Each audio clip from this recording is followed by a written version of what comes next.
The future is here already. It's just not evenly distributed. Yet. Today's world teems with innovation. The nexus of hardware, software, and human ingenuity promises a revolution in possibilities. What does tomorrow look like? Witness Future Proof. Ladies and gentlemen, hello and welcome back once again to another episode of Future Proof. Yes, indeed, folks, your host, Eric Kavanaugh here, and I have to say I'm pretty excited right now because we are rocking and rolling with our brand new show. So what is the point here? What are we trying to do? Really, we're trying to educate our audience about most of the really interesting, compelling technologies that are redefining the world around us. So we're going to talk about software, hardware, and really human ingenuity combined to change the world, to create these powerful tools for business and for life. I'm really trying to recreate for the world what Carl Sagan did for me. And for those of you who don't remember, Carl Sagan had this fantastic show years ago in which he talked about billions and billions of stars. And he would just really get into the details of science. And Carl Sagan made science fun and interesting. And I want to help recreate something like that. And even though there is no Carl Sagan today, there's no one who fills that void. There are really thousands of people who fill that void. And there are people at all sorts of different companies around this country and around the world, quite frankly, who are working with data, who are working with analytics, who are building these new solutions that drive our economy, things like 5G, for example. All this cool stuff is being generated by really interesting people. And our job at Future Proof is to find those people and to have them present and share their ideas with you on the show.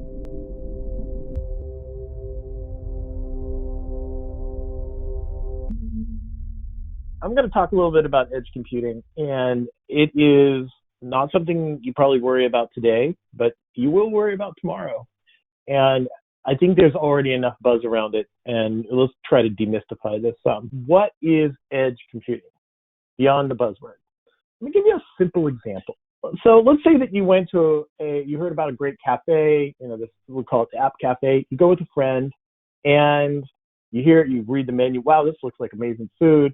The server's there, takes your order. Wow, let's get some food. Well, all of a sudden you see your server driving off in a car or a delivery van.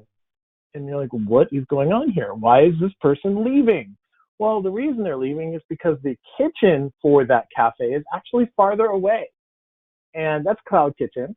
And so the server is then delivering the order to the kitchen. The kitchen then spends the time to make it, and then puts it into the delivery van and sends back with the wait staff. Wait a minute, I ordered soup, not a salad. Oh, no problem, I'll go get it. If you actually went to a restaurant or a cafe and you saw this happening, I'll bet you're probably not going to leave a very good Yelp review. Edge computing, distributed computing, yay. But it's this whole thing about computation and data storage, and the key here is closer to the location where it's needed. And that, I think, makes sense in a lot of people's minds, because going back to our restaurant analogy, edge computing is like having a kitchen in every restaurant, which sounds really obvious. But we don't build our computer networks and how we do applications like that right now. What's driving this new future? Networks have become a lot more ubiquitous, and the capacity is becoming more ubiquitous. This is a good example of now we have the potential, when Starlink finishes, we'll have the potential of having good quality, high-speed networking in any location on the planet mostly. This is the future, and this is something we have to think about. And there are other efforts as well. I think Facebook and Google have all been trying to figure out how to to gain access to new markets based on ubiquity of networking. It opens up the door for whole new audiences, but it also gives a better high-speed internet connection to someone who may not even have an internet connection. 5G, again, is not revolutionary, it's evolutionary. And what 5G is supposed to be trying to address is, if you look at the networking, the data networking that is attached to the cell phone networks, it was really an afterthought. 5G took that from the beginning and said, data is the first class. And so it's addressing things like latency. Talk to anyone in the cell phone industry, this is it. This is what they're all working towards right now. compute capacity has changed. And this is just Moore's law, but we're putting more compute capacity closer to everyone. It isn't all just centralized, the biggest clouds, for instance. It's easier to get compute capacity anywhere you need it. We have enormous amount of workloads coming that just will not be okay with centralized computing. A good example is, of course, intelligent roadways, self-driving cars, the thing that's turning into the fusion thing. It's like it's 20 years away. But it's not. Networks need to be closer, the data needs to be closer, and these workloads need to have really, really low latency. We'll cover that in a minute. Why is edge computing even becoming a buzzword? It covered these things that were like, look, here are 8 things that everyone thinks is true and get you in trouble. Let's focus on just 4 of those. And that is the network is reliable, the latency is 0, bandwidth is infinite, and transport cost is 0. In the world of distributed computing, these are easy assumptions to make. Well, if I connect up my Ethernet cable or hook up my Wi-Fi, then everything is instant. It's instant-ish. My power went out. And what does that mean? Well, I lost my Wi-Fi immediately. Just knowing that the network isn't reliable, I'm not going to count on the fact that only thing I can ever use ever is my Wi-Fi. We live on a big planet. It's kind of huge. And when we talk about the speed of light, it isn't instantaneous. And at large distances, it can actually add up quite a bit.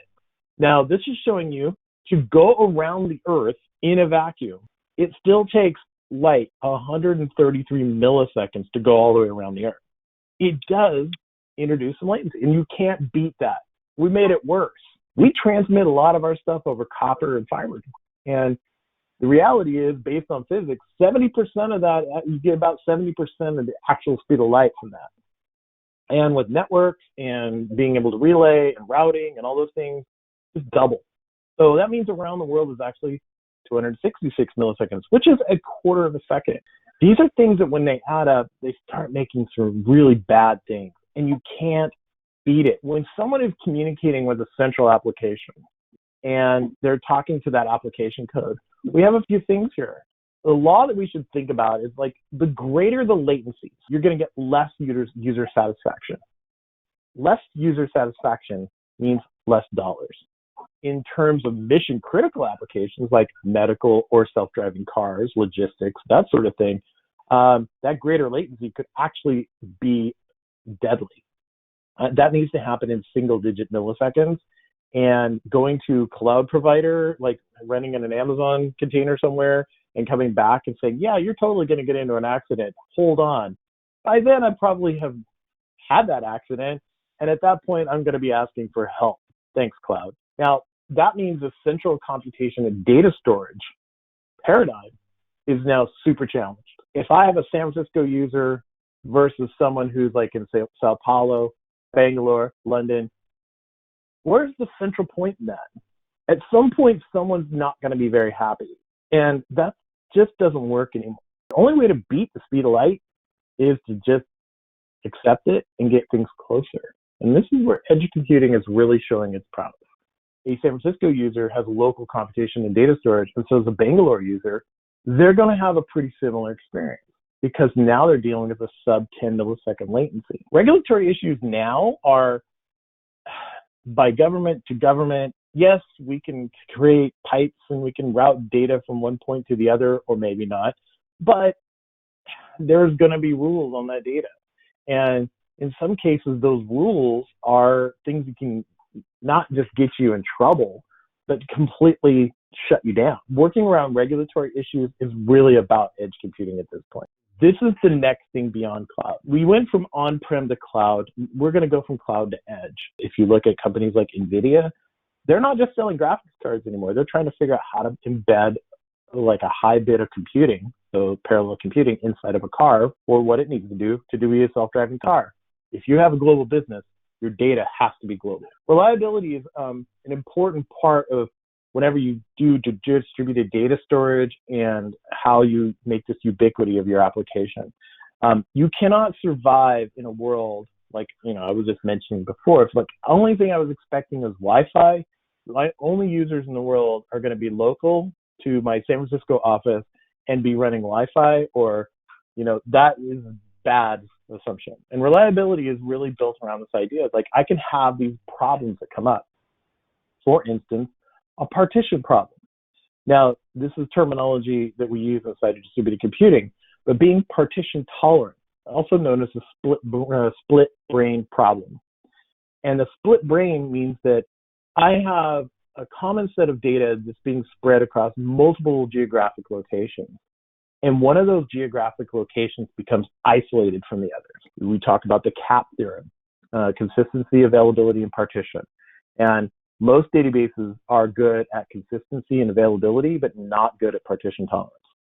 Cassandra is really good at partition tolerance. And why? Because this is a real world problem. Things happen all the time. Being partition tolerant is really, it's a superpower, but it's also very, very difficult from a computer science standpoint. The future that I see here, and that's what we're building, is I want to build data systems that can not only be terrestrial, but extraterrestrial. So taking these networks into, as we start progressing into space and doing space industries, such as asteroid mining and working on the moon, data systems have to be tolerant for those kind of eventual consistencies and partition changes and putting the data locally. So this is the future that we have to have as these things happen in the future. Flexibility is already built into computing, but what's interesting to me is that we've built in the flexibility in a very centralized fashion. Well, something happens in, where Brazil is doing awesome. Well, that means that there might be a lot of extra traffic if people are watching the game, they're talking about it, things are happening, people are ordering whatever food, these things are just going on. Well, that's a local problem. You should be able to scale that. Well, as it turns out, the UK is really not doing well, and everyone just went offline. They don't care anymore. They're just sorry, and they're just going to go lay in bed. All right, great. I should be able to scale down. So from a cost perspective, saying, your local compute and data is kind of reflects what's happening locally, lets you do more spot pricing where you need it, instead of having a universal price where if Sao Paulo goes crazy and London doesn't, well, I'm going to pay the crazy price because I have to maintain it. Distributed computing is about this, being able to, I'm using Cassandra as an example here because it allows you to spread your data all over the place.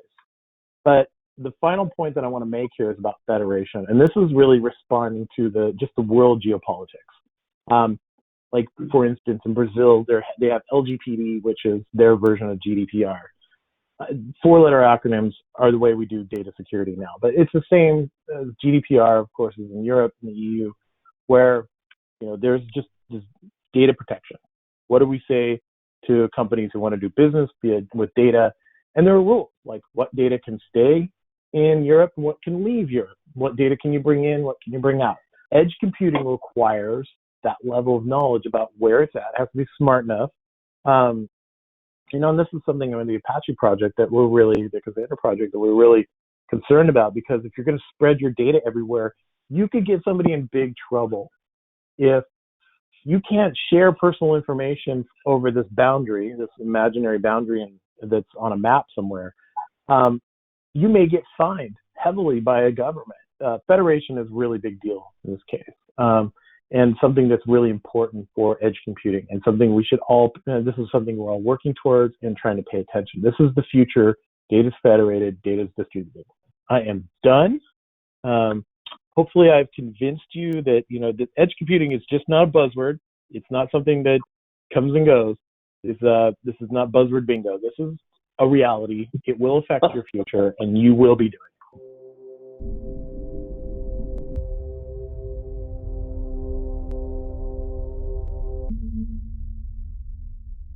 Wow. Patrick, you brought up so many interesting points there. I'm just processing. I couldn't even type down all the quotables. I love the line about you're not going to get a ticket from Einstein, and you have to accept the reality. Let's kind of dive into some of these different topics. So you talked about how we went from on-prem to cloud. I often joke that it took about 2 weeks to go from talking hybrid cloud to talking multi-cloud, because multi-cloud is right. the reality. there's no going back. I don't think there's any doubt about it. You won't see acquisitions at the scale that are going to stop that. You already have three major forces in the cloud. Amazon, of course, is still the leader. Microsoft is nipping at their heels, but Google is getting very serious as well. Not just from acquisitions, but they seem to finally have it in their heads that they want a big piece of that enterprise market. But you brought up a lot of very interesting points here, and I'd like you to talk about this impact of going from, first you said, of course, on-prem to cloud, then from cloud to the edge. And it's a very interesting dynamic because if you think of this in terms of client-server, which is where we were in the on-prem world, in post-mainframe, basically, you had lots of servers, and you had a bunch of different endpoint clients, but they got pretty fat, right? You had your nice big box, and if you're a user, you were using some powerful technologies. Well, now we go to the cloud through, some decent boxes still that are at the endpoints for the users, out to the cloud, and then out to the edge, which is everywhere. To your point, you're talking tens of millions of devices, maybe even more. That just opens up all these different architectural questions to be asked. And I think the underlying point you're making here is that an approach like Cassandra, Apache Cassandra, which of course is the engine that DataStax focuses on, it enables you to solve that data challenge, which is going to be very real and very significant. Is that about right? Yeah, you can deploy like the logic tier pretty easily, and it's actually this is looking at adjacent technologies that make this happen. Like for instance, Kubernetes is a really I think a strong contender of how we will do edge effectively, and because that's about deploying infrastructure and deploying your architectures in flexible ways. But deploying a web server is a lot different from deploying a web server is just going to communicate with the endpoint, creates APIs. But deploying a data system, like I said, a data system can get you fined, and you're making decisions on a lot of, I think, more mission critical issues there. Yeah, you brought up Kubernetes. So for the broader audience out there, let's unpack that a little bit. Absolutely fascinating move, especially in the evolution of open source. And we're going to talk a lot about open source in this show, Future Proof, because it really is changing how business gets done. And it's allowing companies to focus on what makes them special. So, we talked about reinventing wheels on many occasions during these various shows, and you've seen that as a developer out there in the real world. Companies are forever reinventing wheels. Well, when the open source movement comes into full force, there is theoretically a good bit less of that, right? And so Google comes along and sees what Docker had done, creates Kubernetes, and it's become a de facto standard of distributed compute, basically. You're allowing the distribution of compute by these containers. Can you explain to our audience at a high level how that works, why that's so significant, especially in the multi-cloud world, and why data, to your point, is still a separate issue to be solved? Can you talk about that? Well, Kubernetes, as it says here, is orchestration, but orchestrating what? And orchestration being like making sure the things that you want to happen are happening. So if you go back in time and look at just the evolution of how we deployed applications, we used to just deploy a server that ran a bunch of programs. And those individual programs on a server, they constituted your entire application. Think back at the LAMP server. And eventually, as we started to outscale that, we started looking at, all right, how do I run my applications like in multiple processes across multiple servers? And that became pretty unwieldy. And that was around the time that containers became very popular. And containers are essentially like a tight little package, like a little dumpling of your application. It has everything you need, and it's all wrapped up into a neat little bite-sized chunk. And yes, that's right. I called it infrastructure dumplings. And but it's that's what it is. you have everything you need for that. Let's say that you're running a web server. Okay, everything to run that web server, including the operating system and all the system calls that it needs to make, are in that container. And running containers and Docker, this is where Docker came from, was how do I run a container?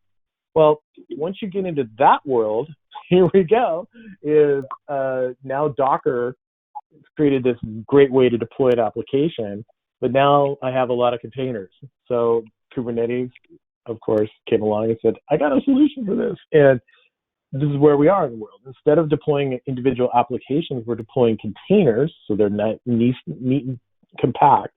But Kubernetes is the one connecting the dots. And what's really cool about what Kubernetes is doing is it's building out all the connective tissue in an application. So when I build an application from top down, there's things like networking and security and persistence and storage, and all those things are managed inside of Kubernetes. And I can define my deployment and say I need it to look like this all the time. Boof out into the cluster, and you can run it across multiple servers. And it does really interesting things, like it knows I have to run all these containers separately or together, or I can make this really large server run efficiently. So it's creating this place where we can do things with confidence and reproducing it. The next gen future where it's happening is with data, because data was one of those is now just being figured out in Kubernetes world. And that's pretty exciting. Wow, that's interesting. I don't even know that. So I learned something new right there. This is why we have the show. Patrick, if you would also talk about, because the thing that gets me so excited about Kubernetes and about this approach, first of all, it's open source. Kudos to everyone who commits to open source projects. And folks, if you're out there, kids, young, teenage, boys and girls, and you're wondering, what am I going to do with my career? What am I going to do in the real world? Focus on code. If you find it interesting, it's a fantastic career. Coders are never going away, I promise you, no matter what they tell you in the movies about AI, etc. If you learn to code, at least for a while, you can then be a liaison to the business. There are lots of things you can do besides coding. It's like the law. If you learn the law, one of the newest trends I see is people getting law degrees and then doing something else. So doing some business or doing some marketing thing, but they know the law. And so it's a foundation for them and for their career. And I say the same is true for code. But Patrick, what fascinates me, not just that it's open source, but the problem they're solving is this world that you're talking about, this incredibly diverse topographical environment, both in terms of technology and culture and business model, et cetera. The whole amazing web that we're weaving. Kubernetes allows us to distribute the compute that gets things done, and they decided in such a way as to more or less obviate the operating system. Because if you think about the OS and how the OS changes, you've got, of course, Mac with its OS, you've got Samsung and these other entities that are using their own operating system. Well, Kubernetes kind of obviates that as a problem, which to me is just opening the floodgates to future innovation. Can you kind of talk about that for a minute and how that works? Yeah, this concept of reducing the toil. You know, I love that. It sounds so cool when you say that, reducing the toil.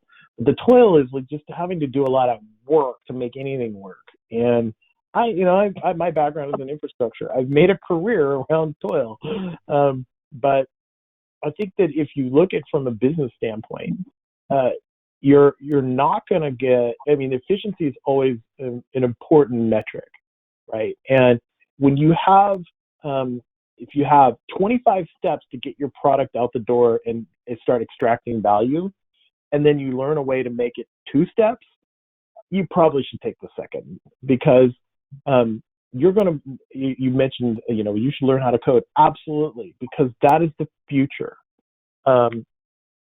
If a company hires a computer scientist or a developer, doesn't even have to be someone with a computer science degree, someone who can develop code, can articulate.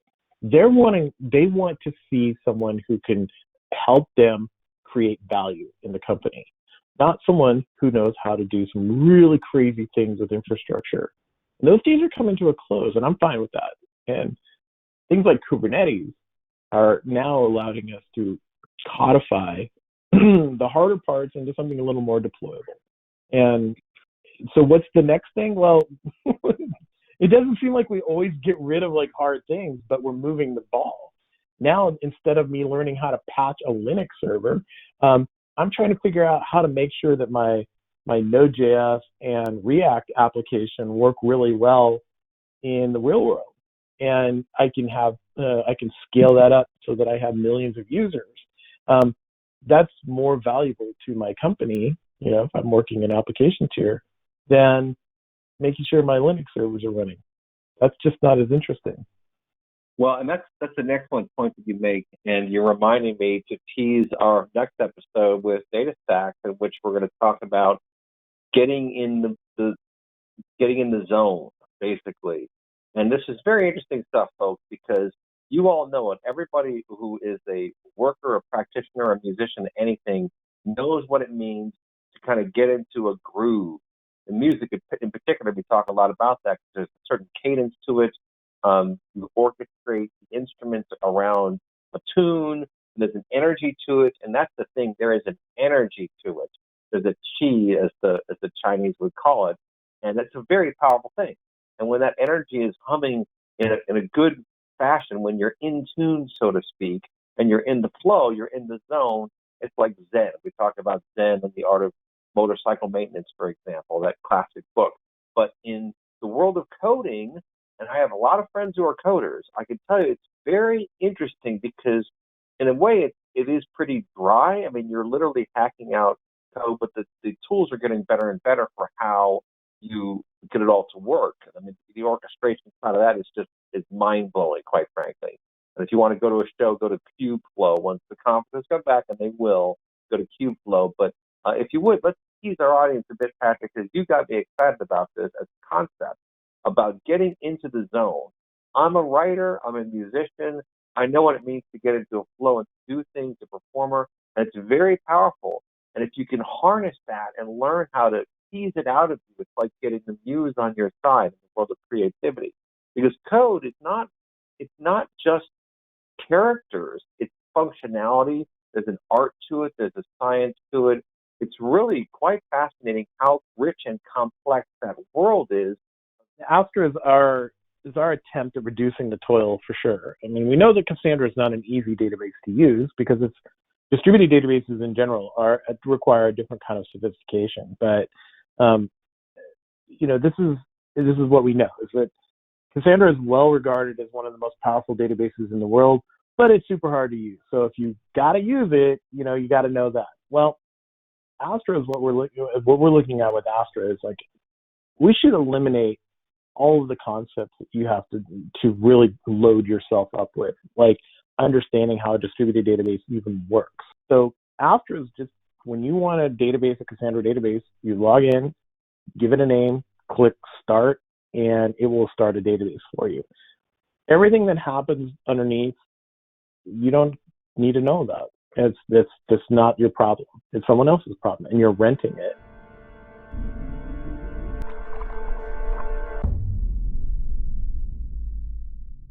Wow.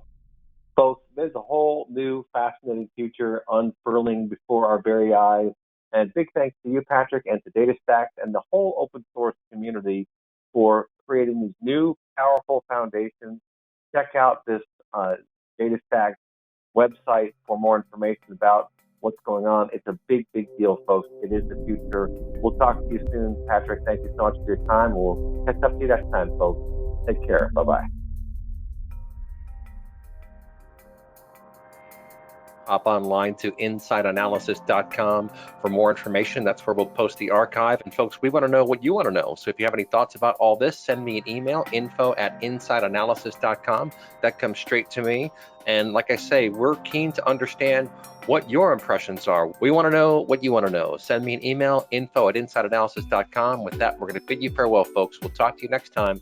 Take care. Bye-bye.